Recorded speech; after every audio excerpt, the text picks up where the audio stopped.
Hey guys, we are here with Frank this afternoon. So Frank is doing a board and train program with us to, oh boy, to work on some social skills with other dogs and some just general behaviors. He is a very strong boy, as you can see. He is pure muscle. He's a sweet boy, but he gets worked up very easily. So teaching him calm state of mind is a big part of what we are working on with him. So teaching him pressure and release is the first step to doing that. So pressure and release is great because we're able to communicate with him. Pressure on means calm down, and as soon as he does, pressure turns off. Now, we don't know that he's gone to a calmer state of mind until we see a physical change in him, which is going to be a more submissive pose of a sit position, which he is in now. So, okay. As soon as the leash turns on, which is going to be a straight up and down pressure, but you can see it already sunk down to his throat. You don't want that. So when you pull backwards, what happens is good boy, is it slides down. So you actually want this really high up. You want this silver loop centered in the middle of his head. When it starts to slide down here, you apply pressure and it's off centered.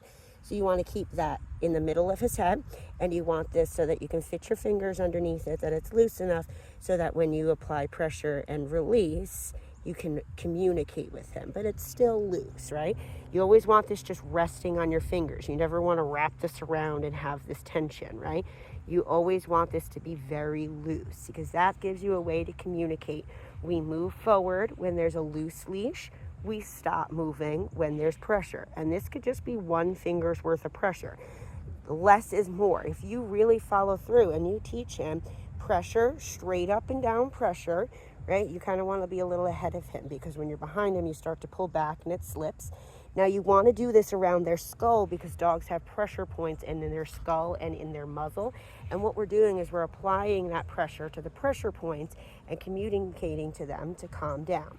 Right, so pressure on, he sits, pressure releases as soon as butt hits ground, right? The timing is everything. If you teach him that as soon as my butt hits the ground, that pressure goes away, you are communicating to him that that's the only way that pressure turns off is when you calm down. Right? So notice we don't say SIT. The first couple times I do this with them, first few lessons I do, and that's just to really, that's really just to follow through with them to get them to understand the action gets the pressure to release pretty quickly. So if I say sit and the pressure goes away, and then I just start phasing out using that word. Okay, yep. Right, so we start moving, and as soon as he goes outside of that box, pressure turns on. I'm going to hold that steady pressure. Pressure does not go away. We stop moving and we hold steady. Now I'm going to add what we call spatial pressure, which is a second form of pressure. Instead of adding more, good boy, instead of adding more tension to the leash, I'm getting him to pay attention to me by using a second form of pressure to kind of block him from what he's distracted by, using the front of my body as a pressure. So pressure on and pressure off. Good boy. Okay. Right, so we move. So if I turn and pressure turns on, I'm going to pop and release. So see how we have that U shape in our leash? That's what we want. We want to see that's our green light, right? No pressure. If there's a straight leash, there's pressure. So even if it's the tiniest little bit of pressure, like this is pressure right there, that's no pressure. Pressure. And it's like nothing, right?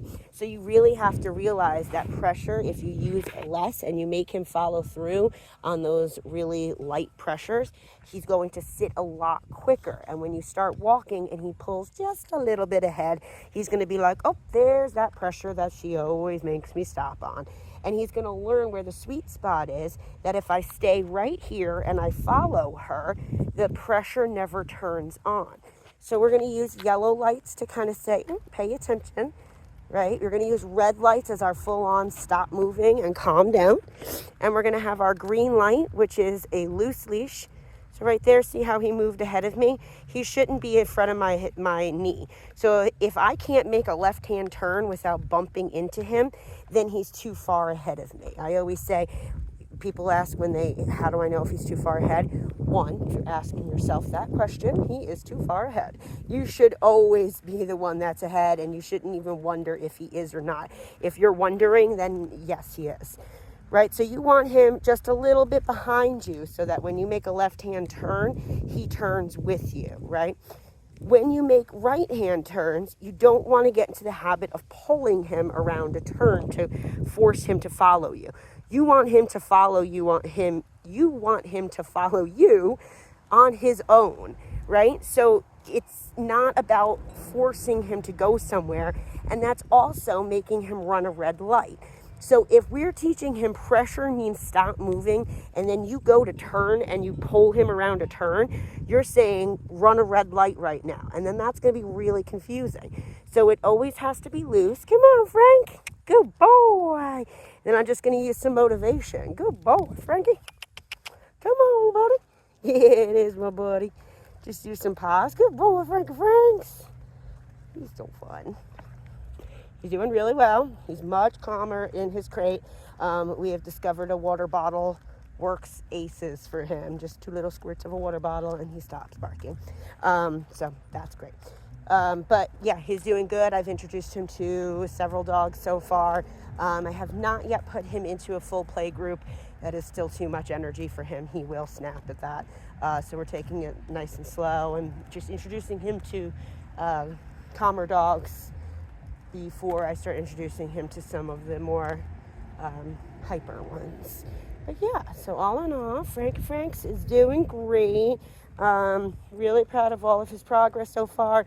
Like I said, I don't know if I've posted that video or not yet for you, but I took a video the other day talking about possibly muzzle conditioning him, which I probably will do, just for everybody's safety. That way, when we do get him out into play groups, if he does get worked up or anything, because he has that, like you said, that lock on, and you're nervous he won't let go of things. That would be a potential big risk in a big play group if he snaps. So for everybody's safety, his included, we are going to work on muzzle conditioning him and making him feel comfortable wearing a muzzle, and safe and happy with it. Not something we're going to slap on his face and force him to wear, but something we're going to condition him to understand is a positive thing by using high value treats and peanut butter and all that good stuff. But as you can see, this walk that we've got going on right now is a really nice heel. I live on a nice quiet street, cul-de-sac and everything, so that makes it a little bit easier. But a lot of my neighbors have dogs, so we tend to pass them a lot. But this is perfect. See how it's just resting? He's just a little bit behind me. I can use pops to communicate with him. No pulling. This is a nice heel. Yeah. Hope everybody has a great rest of their evening. Hope everybody is safe and well after all of the storms that we had this weekend as well. For anybody babies that are here, they're all safe. We were lucky we didn't even lose any power or anything, so all good here. So anyway, hope you guys have a good one, and we'll be back with more Frank updates for you.